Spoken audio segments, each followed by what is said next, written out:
I had the privilege of working in a place called Phillips Consulting between the years of 1998 and the year 2000.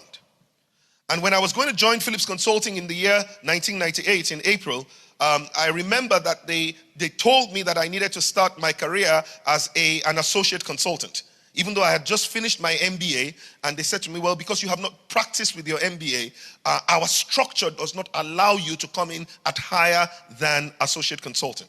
And I said to the lady who was interviewing me at that time, Mrs. Titi Akisoya, I said to her, but this, I don't know what your structure says, but when I look at how much they were offering me, which was 13,000 naira per month, I said to her respectfully, I said, ma'am, I am worth more than that. And she said something to me that changed my life. She said to me, prove it. Tell somebody, prove it.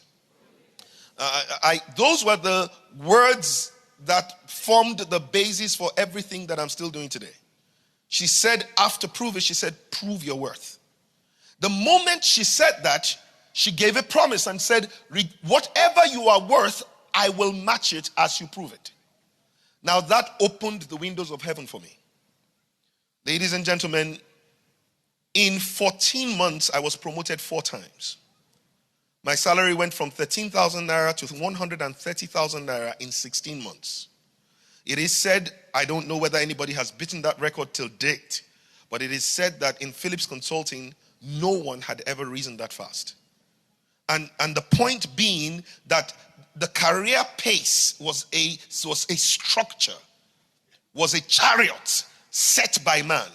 But when the hand of God comes upon you, right, you can get to a point where, for instance, even though I was not a managing consultant yet, there was a meeting that used to be called Managing Consultants Meeting every Monday, because managing consultants were group heads.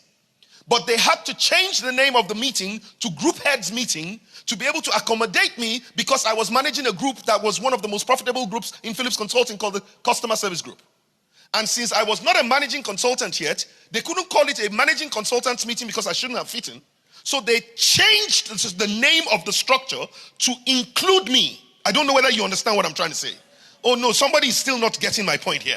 Listen to me. Many times we Christians are of the belief that it is unfair for us to be favored. Even when we are favored, we begin to grumble.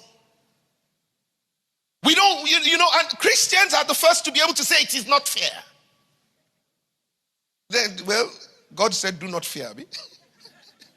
Forget whether it's F-A-I-R or F-E-A-R.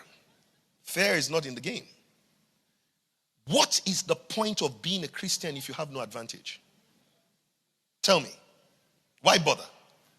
Because without advantage and without acceleration, without the power of God, God is a concept.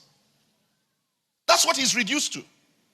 The Bible is reduced to a history book, and maybe at best a literature book.